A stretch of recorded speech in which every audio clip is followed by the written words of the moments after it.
Muli po, isang mapagpalang pagbati ang aking hinahatid sa lahat po ng aking mga subscribers, followers at mga viewers. Sana manawari, siyempre, malayo kayo sa lahat ng uri ng kapahamakan, lahat ng uri ng mga sakit. Sana yan lahat ay lumayo sa inyo. Ganon din po sa ating mga followers, subscriber abroad, saan man po kayo naroroon. Sana po ay okay lang po kayo. At sana po ay lagi kayong mag-ingat para hindi po kayo magkasakit. Ayun po. Dahil yan po ang pinaka-importante, yung hindi magkasakit.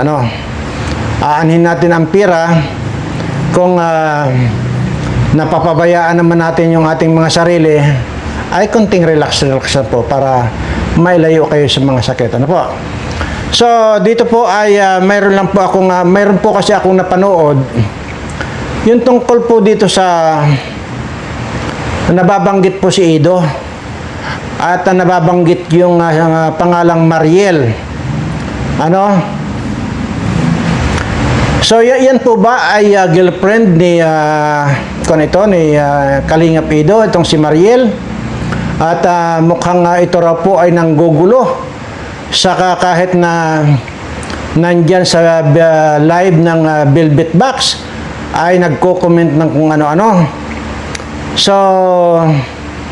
at marami po ako narinig na napanood na tungkol po dyan kay Mariel na yan. So ngayon po ay ano po ba ang status nito silang dalawa ni Ido? Kaya ako po tinatanong dahil siyempre ay kung halimbawa man sila mag-girlfriend ni si Ido yan, at least kahit papaano ay makakapagbigay tayo ng suggestion or advice dito sa dalawang ito. Kasi kisa naman po sa ganyan, ay kung talagang ito po ay girlfriend na ni Ido, ay marapat lamang pong ipakilala niya yan. Kasi kapag hindi po niya ipinakilala yan, ay gulo talaga yan. At maaaring manggugulo at manggugulo yan. So, kasi po talagang yung silos po kasi minsan yan po ang nakakasira sa totoo lang po, nakakasira po sa relasyon yan. Yung sobrang silos. Kaya nga, mag-desisyon ka, Ido, kung mahal mo ba yan, sige, ipakilala mo. Wala namang nagbabawal sa inyo. Walang nagbabawal. Ang problema kasi nito, kung hindi mo ipakilala, ay nandyan yung silos, nandyan yung magwawala. Yan. Lalo na kung mayroong pinagsisulusan. Ngayon, kung hindi mo naman, hindi ka naman desidido dyan, ngayon palang hiwalayan mo na yan. At mula, yan ang sisira sa'yo. Maniwala ka sa akin. Kagaya lang ang dinianghit yan. At baka rin isa rin yan na mahirap lang po magbitaw dito ng salita dahil minsan pinipigil ko na rin po yung sarili ko makapagsalita rito ng hindi maganda. Pero ang mahalaga po kasi sa isang relasyon ay rerespetuhan. Pero actually hindi po dapat po sa mga babae lang po yan, ingatan po ninyo na huwag masira yung titi. Yung titi, narinig po ninyo. Kasi baka sabihin yung bastos ako, ha? Ito po, ha? Ayan. Sa relasyon, mahalaga ang titi. Pagtitiis, pagtitiwala, pagtitiyaga, pagtitimpi. Ngunit ang titi ay nasisira dahil sa isang kiki. Kiki alam. Kaya mag-ingat sa kiki at alagaan ang titi. O, yan po. Alagaan po ninyo yung titi. Kaya itong si Mariel ba yan? Ay, huwag kang gaganyan-ganyan. Mariel, alagaan mo yung titi. Pero, correction ha, hindi po kabastusan ito. Mariel, kung nakikinig ka, hindi po ako nagsasabi nito, alagaan mo ang titi. Ito po, kapareho mong babae itong nagsasabi na alagaan mo ang titi. Kaya huwag kang wala ng wala kapag silos-silos lang yan. Kasi ang kiki talaga ang sumisira sa titi. Baka po sabihin niyo naman bastos ako. Ulitin ko lang po sa inyo, ha? Ulitin natin. Ayan. Sa relasyon, mahalaga ang titi. Pagtitiis, pagtitiwala, pagtitiyaga, pagtitimpi. Ngunit ang titi ay nasisira dahil sa isang kiki. Kiki alam. Kaya mag-ingat sa kiki at alagaan ang titi.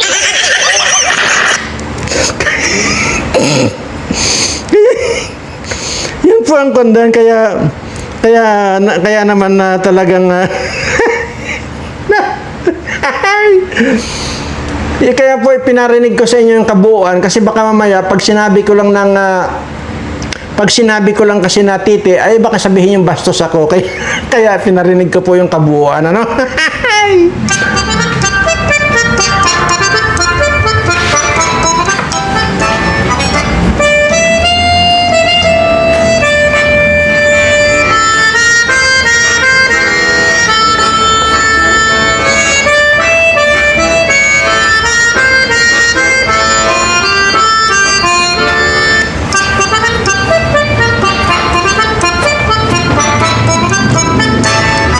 Ayan. Ngayon, alam mo na, Mariel. Alagaan mo yung titi. At, ewan ko baka itong ito naman Ido ang may advice ko sa iyo, ha? Para hindi na maulit yung mga nangyari. Kung mahal mo yan, at kung desidido ka dyan kay Mariel na yan, ipakilala mo na. Kasi ang babae po kasi, yung babae talaga ay kanyan, ang tawag dito yung papansin. Yung kan ba, pag hindi mo napansin yan, mapaghanap yan, mapaghanap yan, maghahanap yan ng yung parang proud yung lalaki na ipakilala siya. Ganun po ang babae. Baka hindi mo alam yan, Ido. Ganun ang babae, yung tipong talagang siya lagi ang bibigyan mo ng pansin. Ganun yan. At kung desidido ka na dyan, ay pakilala mo na. Wala, habang patagal ang panahon at ganyan ang ganyan, sisirain talaga ang titi mo niyan. Dahil lamang sa isang kiki, sisirain niya ang titi niyan. O, di ba? Kaya Ido, magkon ka. Hindi ko alam kung ayaw ko namang sabihin dito na baka yung hindi mo na ibigay noon kay Beyonce ay baka ganyan pa rin ang ginawa mo dito kay Mariel. Alam mo na yung ibig ko sabihin. Siyempre ang babae nag-aantay ng kanyan. Yung lalambing-lambingin, yung hahalik-halikan, paminsan-minsan gigitarahin mo. Yung mga ganun ba? Ganun po yan. So, wag mo nang antayin pa na lumala pa yan. At wag mo na rin antayin pa na tuluyang masira ang iyong titi dahil sa kiki. No? Ganyan lamang may payo ko sa iyo, Ido. Wag maging torpe. No? Okay. Mapunta naman po ulit tayo dito sa dito sa sponsor ni Joy. Tahas ang sinabi ko na walang kagatol-gatol. Na yung mga sponsor na yan, mga malasado yan. Mayroon dyan, sponsor ko na pumapapil. Hindi naman niya pira, pinapapilan niya. Yung tipong mangungulikta, ng kung saan-saan mangungulikta yan, siyempre sa kanya, tapos siya ngayon ang magpapadala, kaya ang gusto niya mangyari, jujusin siya ni Joy. Ganun lang yon. Na kung saan ay ito yung kumakatawan nga ito si Nule. At sabi ko nga po, noon pa lang una, di ba? Sinabi ko na yan. Noong una pa lang yan,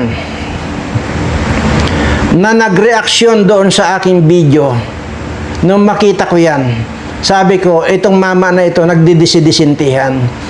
Hanggang sa binulat-lat ko, ang kasaysayan yan. Nung mabulat-lat ko ang kasaysayan, ay napakasama pala ng record nito. Ano? Nandyan na yung talagang bida-bida. At sa totoo lang po, ang pag-i-sponsor, dapat wala kang YouTube channel. Ganun lang yon. Ayun, basta ibigay mo. Hindi yung, napansin nyo ba, na ultimong kahit na sintabos nililista niyan. Mayroon pong listahan yan. Kasi pagdating ng araw, sasabihin niya kay Joy, Joy, ito lahat yung ibinigay ko sa iyo, nagkaroon ka ng bahay dahil sa pira ko. Pero ang totoo niyan, ni sintabos walang pira yan. Nangulikta lang yan, pira ng ibang tao, na kinuwan niya yung inangkin niya. Ganun lang yun. Wala po, alam ko po yung taong may kakayanan. Lahat po yan, tandaan ninyo. Marami dyan. Yung kunwari mag-i-sponsor. Tapos yan, mag-o-open ng YouTube channel niyan. Wala namang masama doon sa ganon. Kaya lang, yun ang reality nun eh. Gagamitin mo ang Kalingap para sa iyong personal interest. Kunwari sponsor ka na sa kabila noon patay gutom ka rin naman. Wala ka. Wala ka. Yun ang nakakahiya eh, yung ganon. Kaya kung alanganin ka rin lang, unahin mo muna yung pamilya mo, unahin mo muna yung buhay mo, kaysa pumasok ka sa buhay ng may buhay. At isa pa, kitang-kita ko na, sa bawat sponsor, lalo na, sinabi ko na, ito sa inyong mga Kalingap Angels, sana marinig nyo ito. Pakatandaan ninyo, na kapag kaya ang nagbibigay-bigay na sa inyo, nag-i-sponsora na sa inyo, tapos nagpapakitang gilas yan, matanda na, at nagpapakitang gilas yan na magbibigay-bigay sa inyo ng pira o ano, may pagnanasa yan. Tandaan ninyo yan. Hindi ako pwedeng magkamali. Ngayon, ano naman Mr. Berana ang dapat namin gawin ng mga angels, Kalingap Angels? Simple lang mga iha. Lahat ng makikipag-usap sa inyo, dapat yan ipino-forward ninyo or either kinakausap nyo si Kalingap Rab. Ang purpose noon, para transparent kayo. Ang ibig ko sabihin, huwag na huwag kayong maglilihim-lihim ng mga ganyan kasi diyan magsisimula yung kapahamakan ninyo. Maanong magsabi kayo ng totoo? O Kuya Rab, itong si ganito, itong matandang uugod-ugod na ito na gusto pang pinagnanasaan ako, nagbibigay ng pira sa akin. Ano po ba ito, Kuya Rab? Tatanggapin ko po ba ito? O, ganun dapat. Magsabi kayo. Kasi, pag dumating ang araw na humaling kayo, pag nahumaling kayong ganyan, yung tipong wala na kayong masusulingan, hanggang sa makukorner na kayo, bubuka na kayo. Ganun yun kasi, ganun lang yun. Pag bumuka na kayo, pag napasukan yan, sira na ang buhay nyo. Kahit pa sabihin pakiskikis lang yan, ay paano yung kiskikis na ipasok? Bumuga. Anong mangyayari? Buntis. Kaya walang ito. Walang halong malisya itong sinasabi ko. Walang pinakamaganda. Since na nandiyan kayo sa Kalingap, magpasakop kayo kung ano yung mga rules and regulation ng Kalingap. Dapat yun ang sundin ninyo. Dahil yan ang makakaganda sa inyo. Wala ako na isang makita na paglabag ng pantao itong mga roles ni Kalingap Rab. Kaya maging kayo dapat ay maging transparent, hindi yung maglilihim-lihim kayo. Huwag ganon. Kung wala kayong pira, sos, magsabi kayo. Halimbawa, may kailangan kayo sa school. Ito na lang, ito masabi ko. Ay, yan naman pagka yan naman ay nag-live si Rab, or either blinag ka at may kapangangailangan ka, pag sinabi yan, hindi ba't may mga nagdo-donate? Hindi ba't mayroong nagbibigay? Halimbawa, i-vlog kang ganyan, o ito si Kwan, nangangailangan ng ganito, ganon. Di ba may nagpapadala? Yun po ang ibig ko sabihin. Pag ito na si Rab ang nagsabi na walang hindi pwedeng hindi magpadala. Yung mga totoong mga sponsor. Hindi yung mga sponsoran na malasado na kagaya nitong sinuli. Yan ang masasabi ko. Ganun lang po kasimple. Kung gusto nyong mapariwara ang buhay ninyo, sundin ninyo yung kagustuhan nyong suwayin ang roles ng Kalingap. Pero kung ayaw nyo, hindi nyo gusto mapariwara ang buhay nyo, sundin nyo ang roles and regulation ng Kalingap. Ganun lamang po kasimple. Mayroon po akong kandyan Bakit ko nasasabi ito? Hindi ko lang po matandaan kung sino yung may pangangailangan. Tapos nung nagsabi si Rab na ganito ba ang kulang nito, ganito, itong estudyante po yon. Kung hindi po ako nagkakamali kay Milka o kay Dara ba, hindi ko po sigurado, mayroon pong nag-donate. At yun po yung yun ang organic talaga na donor, na sponsor. Kaya sabi ko nga po rito, itong nuli na ito, sa pagmumukha pa lang nito, hindi na ako pandito. Wala na akong tiwala rito. Kaya talagang laging mayroong pagnanasa yan. Yun po ang sa akin. Kailan ba ako nagkamali sa mga sinabi ko? Wala pong pagkakamali ako nasabi.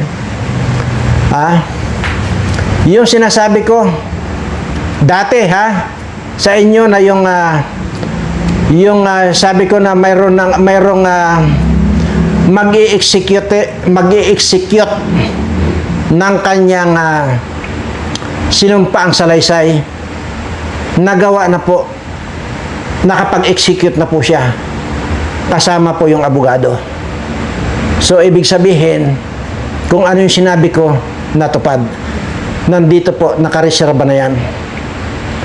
Nakareserba na yan dito. Ngayon, ang isa na lang yung kinukan ko, yung gusto ko sanang makausap. Wala talaga akong time na para pumunta dyan sa Bicol. Kung mayroon man po ay hindi ko alam kung kailan. Pero sigurado, magkakaroon din po ako ng time. Sa dami ko po nang inaasikaso. Kaya nga mayroon akong mga tao minsan na kinakausap dyan na para kausapin yung 3 bata. Kasi ito naman po ay nag-ugat ito doon sa kwan. Mayroon po ako napanood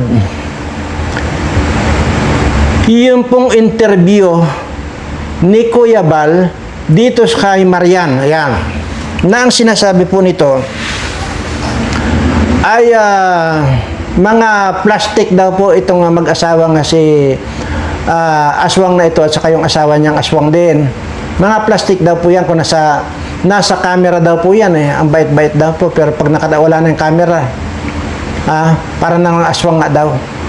So yan, at saka mayroon pa rin ako napanood na minamanyak daw nitong si aswang. So yun po yan. Kaya doon po ako nagka-interest dito dahil nga kaya may mga kinausap rin po ako na tao Dangan nga lang talagang medyo hindi yata ako sinuwerte dito sa taong kausap ko at hindi ko na makontak pagkatapos ko mapadala ng pera. Ayan. So anyway, wala pong problema yan. Dito na sana, hindi naman po pwede na hindi nila napanood yung mga video ko. So ngayon, kung napanood mo, kayong tatlo na bata at napanood nyo itong video ko, yung tungkol sa inyo, kayo naman talaga yung tinutukoy ko dyan. Kayo na ang comment dito sa mga videos ko. At pag nag-comment kayo, bigay nyo sa akin yung kung ano yung contact number ninyo. Antimano, tatawagan kayo ng sekretary ko. So, yun. Ganun lamang po siguro. At nakahanda po akong tumulong para sa mga batang ito. Sa totoo lang. At gusto ko rin lumabas dito yung katotohanan at gusto ko rin lumabas dito kung totoo ba o hindi yung mga paratang na yon. Anyway, ganun lamang po. Mabalik po tayo dito kay Joy at talagang saludo ako rito kay Joy. Talagang napakatatag nito. Pero alam niyo po ba, kaya ito ay matatag. Isa na rin po siguro yung pagiging Iglesia ni Cristo ito. Ayaw ko lang kung hanggang ngayon ay membro pa rin ng Iglesia ni Cristo itong si Joy. So, maaaring kung hindi man membro na ngayon, dala-dala pa rin niya ang aral ng Iglesia ni Cristo. I'm very sure for that. Ngayon, ay kagaya ng iba, alam ko ba, ay talaga nandito ako sa nandito ako sa Mindoro, pero alam ko yung nangyayari diyan. At alam ko rin yung nagtitake ng pills na kadalagang tao umiinom ng pills. Ayan. Yung pong umiinom ng pills, bibigyan ko lang kayo ng hint. Yan po ay dating nandyan sa Kalingap. Ngayon, mayroon siyang YouTube channel na ilan lang yung subscriber niya. Ang balita ko rito ay kulang-kulang na raw po yung kulang-kulang na yung suporta sa kanya. Dahil ito yung yung kanyang sponsor kulang-kulang na. Kaya gumawa ng YouTube channel para mayroon siyang pambili ng pills. Yan po yan. Ganon pa man, wala na tayong pakialam doon. Una, buhay mo yan. Kahit na burikiin mo yung bilat mo, wala kaming pakialam sa iyo. Kaya lang, ang sinasabi ko lang sa iyo, nung nandiyan ka sa Kalingap, alagang-alaga ka, respetado ka, at magmula doon sa pagiging patay gutom at pagiging hampas lupa mo, inangat ka ng Kalingap. Yun lang yun. Pero kahit kanino ka pa magpasundot ano bang pakialam namin sa iyo? Kailang ikinukan ko lang, nire-remind lang kita kung ano yung ginawa ng Kalingap sa iyo. Tapos, ganun-ganun mo na lang na wala kang pakundangan kung magsalita ka sa Kalingap. Akala mo, hindi ka pinalamon ng Kalingap. Sa totoo lang, napakalaking bagay. Sinubaybayan ko magmula ng umpisa na pinuntahan ka ng Kalingap na talagang wala kayong makain. Nasubaybayan ko hanggang sa naiangat na yung buhay ninyo. Pero ito po yung taong ito, napakabastos po talaga ugali nito. Maging kwan po nito, maging matanda kung paano niya bastusin.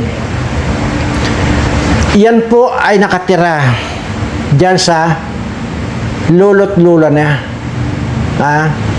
Pero tingnan mo, noon nagkaraon, pinabayaan na niya yung kanyang lolo't lula. Ewan ko kung buhay pa.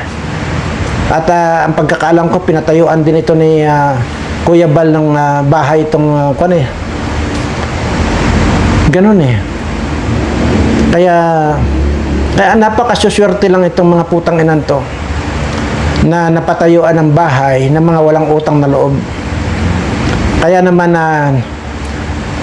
yung dito makikita nyo na yung katawan, talagang bagsak na bagsak na. At talagang yung yung balat, tuyong-tuyo na. Tuyong-tuyo na. At talaga namang kumbaga natuyuan na yung gata nito. Wala na. Saka dudot-dot siguro. Ayan, siguro. Kasi hindi ko naman nakita. Hindi naman niya sinabi na, oy, bira na, punta ka rito at dudot-dutin ako ng sponsor ko. Wala naman ganon. So, siguro. Pero makikita mo sa isang babae, kapag binabarurot ng binabarurot yan, tuyong-tuyo na yan. Tsaka yung magkaiba pang last. Kaya, pagka ganito na rin yung itsura ng pagka ganito na rin yung itsura ng isang tao, ayan na. Ganito rin na abnormal na. Ito yung mga matatakaw sa utin. Ito yung mga matatakaw sa utin. No? Yan. Kahit na crispy na yan, sabi ni Kinred, naglilinibog pa. Yan po yan. Kaya ayun, ito pa isa pang malibog yan. Malibog pa sa kambing mga putang ananta. Ayan. Sige po, at bago po tayo magwakas ay nais ko po munang pasalamatan yung akin pong live gabi na talaga na sobrang tuwan-tuwa ako dahil nga una doon ko natutunan yung pagbibigay ng jacket at doon ko rin natutunan yung panoorin sa cellphone yung live kasi ang gamit ko po kasi noong isang araw cellphone, tapos nga hirap na hirap ako, hindi ko talaga alam, tapos kagabi po ang gamit ko yung iPad ko. Ayun, umuwi sa tulong ng pagbibigay ng instruction sa akin ni Kalingap Super Mario at saka yung mga ko na rin po, yung mga followers ko na pasensya na po, hindi ko natandaan kayo. Marami po kasi kayo na nagturo sa akin kaya talagang sobra, tuwan-tuwa po talaga. Tuwan-tuwa po talaga ako. At maraming salamat po talaga sa inyo. At yan po, bilang pagwawakas ay nais ko po sanang sabihin sa inyong lahat na lahat po kayo ay pinagdarasal ko na sana ibigay na sa inyo ng ating Panginoon yung swerteng walang katapusan na lagi inyong naririnig sa akin. At kung ano man po yung sinasabi kong nakarating ko sa buhay, sana mahigitan nyo pa. At huwag kayong mag-alala, nandyan naman po ang ating Panginoon para gabayan kayo at bigyan kayo ng kaalawanan sa buhay. Maraming salamat po at mahal na mahal ko po kayong lahat.